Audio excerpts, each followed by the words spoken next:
Hello, I'm Terry Moran. We got some breaking news right now. We're going to take you to Houston, the police headquarters there, where they're holding a press conference right now to provide more information on the death of rapper Takeoff, best known for being a member of the Grammy Award-winning group Migos. Let's go to Houston and listen in. Flew in here from out of town.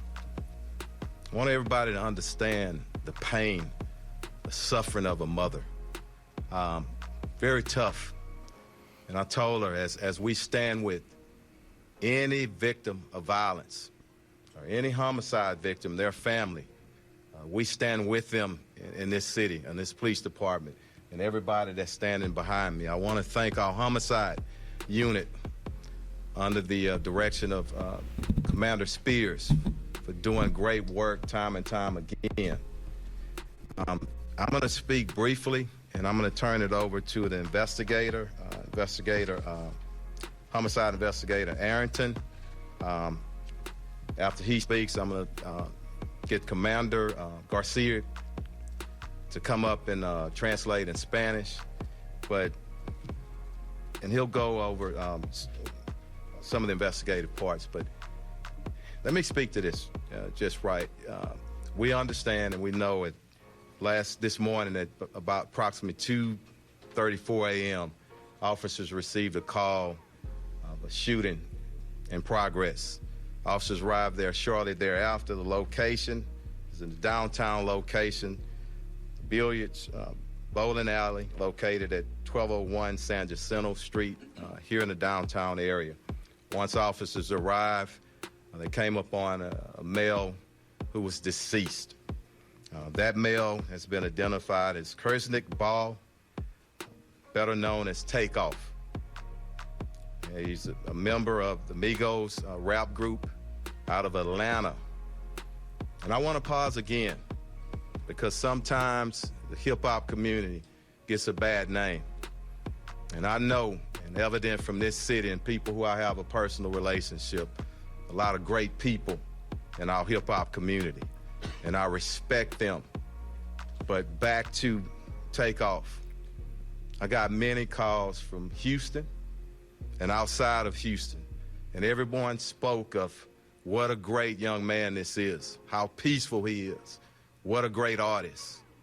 And I'm calling up on everybody, our hip-hop artists in Houston and around the nation. We got to police ourselves. It is so many talented individuals, men and women, in that community who, again, I love and I respect. And we all need to stand together and make sure nobody tears down that industry. And I'm calling to start here in Houston, here and possibly as early as next week. I want to meet with some of our artists and see how we can taper things down. Right now, I'm going to turn it over to the investigator, and we'll our commander translate, and the mayor is here for questions as well. But I want to pray ask that we all pray for his mother, his family, and all of his friends who are in deep pain and shock still right now. Thank you. Investigator, come on up. Thank you again, Chief, and thank you all for coming here, and good afternoon. I'm Sergeant Michael Arrington. I'm a sergeant with the Houston Police Department's Homicide Division, and earlier this morning, as he said, our patrol officers received a call at approximately 2:34 a.m. of a shooting just occurred at the 810 billiard and bowling alley. From there, we were notified that there was a single male who was shot and pronounced deceased on the scene on the third level just outside the front door. We were also informed that two other individuals had reported themselves by personal vehicle to local area hospitals on their own, both of them with non-life-threatening injuries, but a 23-year-old male and a 24-year-old female. Like I said, both of them are going to be okay, and we have spoken and gotten information from them to help us in this investigation. But the officers arriving on the scene, initial statements from employees working at the establishment notified us that there was an incident that occurred after the party had ended. There was a private party that was booked out for the event. And then after that ended, there was a large group of people who gathered at the front door area just outside of the building. And it led to an argument where the shooting took place from the disagreement. A lot of the people that were there fled the scene and did not stick around to give a statement. So we're asking them to either call us at the Homicide Division at 713-308-3600. Or if they would like to remain anonymous, they can call Crime Stoppers at 713-222-TIPS. We're looking for any information at this time, any videos, any information. We do know that the media has received a lot of phone calls, text messages, Twitter, tweets, Vines, videos. We need all of y'all to send those to us so we can solve this case. We're looking for anything to help us. From there, as the chief said, we want to find justice for this family. They're going through a lot right now, and the only thing that we can do is hope that y'all reach out and assist us in any way to lead to evidence that will help us to apprehend and get charges and arrest on the person responsible for the death of Takeoff. Thank you. Let me say something right quick just to follow up. I just want to say something to our city, it's Houston, and every brother and sister in the neighborhoods. I'm calling you to action, to step up. There were 40 people at least at this event, and people left possibly out of fear. I ask you one thing, and I want this to resonate with everybody. What if it was your brother? What if it was your son? You would want somebody to step up. So please step up, get the information to us so we can bring some closure to this family who's hurting right now. Commander, come up and translate for us. Thank you. Muy buenas tardes. All right, so all that being said, listen. The hip-hop community gets a bad rap. No pun intended, trust me. The hip-hop community does get a bad rap. And the reason why is because it's so much violence in the industry. And here's the thing, man. My whole take on it is this. Unfortunately, it's not going to get better. I hate that I have to say that. It's not going to get better. The reason it's not going to get better is because you're going to have more weapons on the street. You're going to have more ammunition for these weapons on the street. You're going to have more people getting rich, and you're going to have more people getting jealous. And you're going to have more people being angry, more people with mental illnesses. It's a recipe for disaster. It's a recipe for disaster. People like to blame it on, black people, or they like to blame it on hip hop, and they like to throw all the problems at that. You know what I blame it on? I blame it on the laws. That's what I blame it on. I blame everything on the government. Okay? If you don't have these laws out here that permits all these weapons out here, and it's to a point where everybody feel like they have to be a open carry or a concealed and carry citizen, you wouldn't have these problems if you didn't have these stupid laws. Now, some might say, oh, well, it's better if I got them than I don't got them. And yeah, that's really, to me, that's really just an excuse. To me, the community that gets affected by this the most is the black community, period. We see the brunt of this these so-called right to bear arms laws. It affects us the most. That's why it's still permitted. If it would affect other groups as just as much, you would see it gone. Just like Roe versus Wade. When it affects a certain demographic, they get rid of the law. But when it affects another demographic, they keep it. As a matter of fact, they make the law stronger. What I don't understand is how you can do Roe versus Wade. You say you care about babies and lives over here, but with the guns, you don't care about lives over here. And there's a reason for both of these laws. Okay, one is to multiply the population in one demographic, and the gun laws is meant to decrease the population in another demographic. That's why the laws are the way that they are. And that's why I say it's not going to get any better. My first shock was with Scott LaRock. A lot of y'all probably don't remember Scott LaRock, but that was the first for me was Scott LaRock. And Scott LaRock, when Scott LaRock passed, it was a shock to the whole rap community. And then from Scott LaRock, it just more and more. Big L, Tupac, Biggie, just a whole bunch of guys. Jam Master Jay, PNB, Pop Smoke, Nipsey Hussle. It's just what's his name, Tentacion. It's just so many. The list is so long, it's ridiculous. And for what? The reason why it affects the hip hop community the most is because that's where the guys are the most gaudy.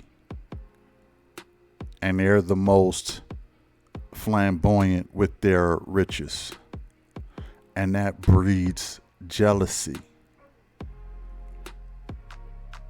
And if you got on, $500,000 worth of jewelry, I don't have to rob a bank.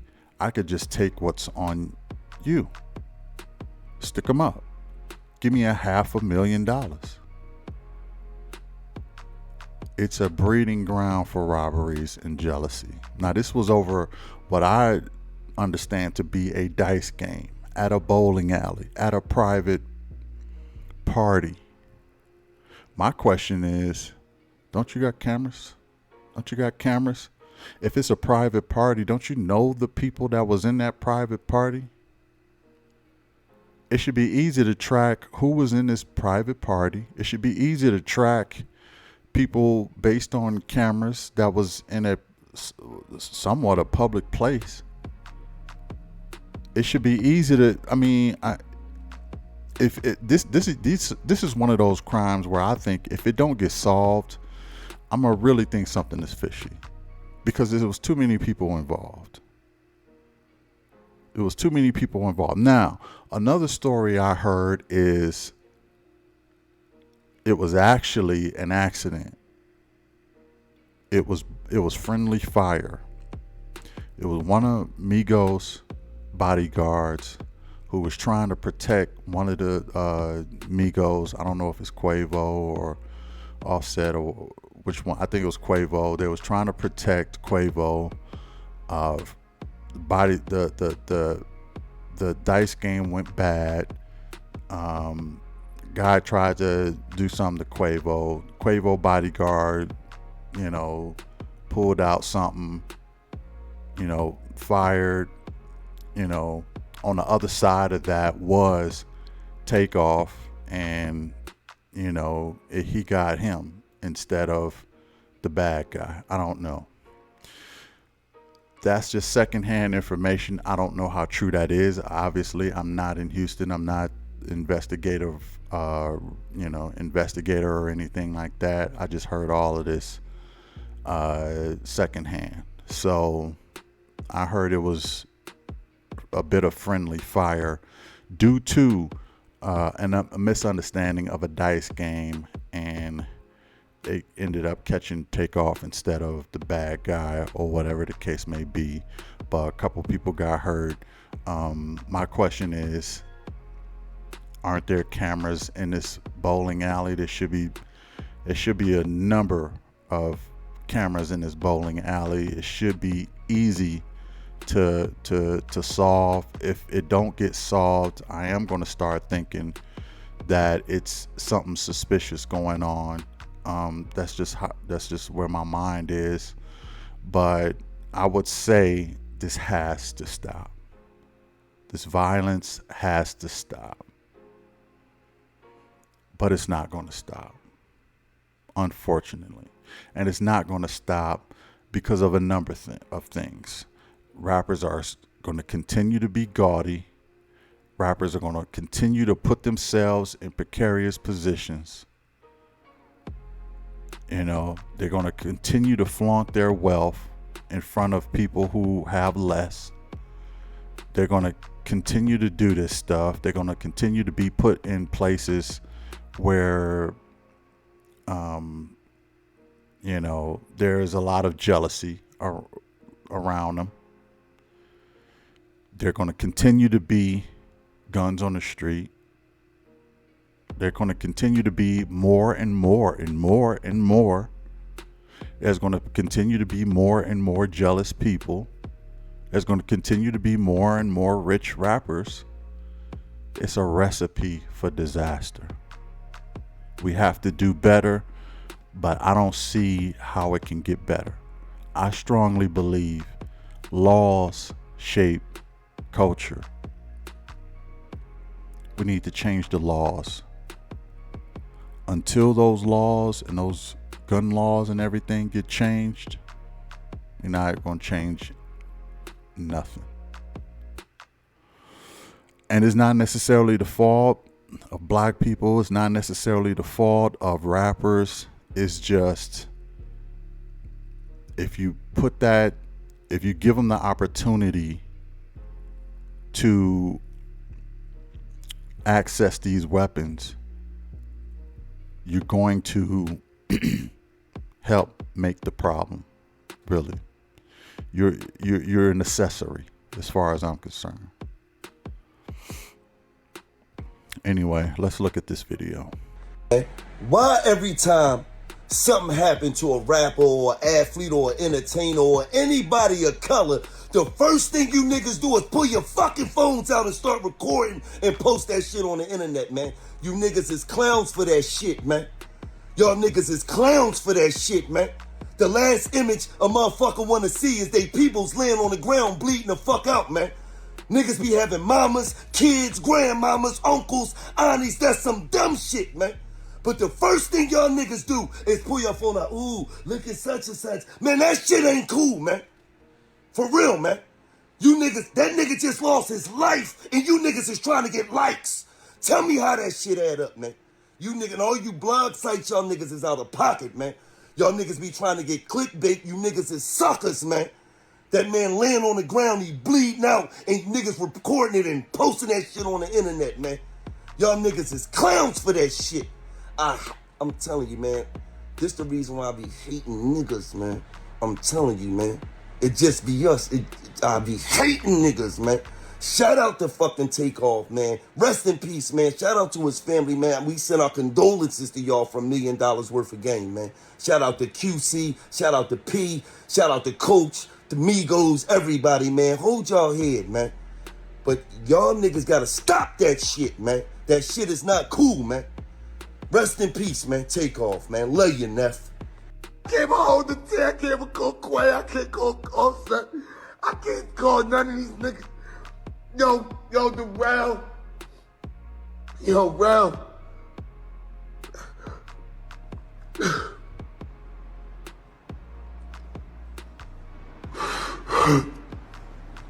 Yo, I'm done.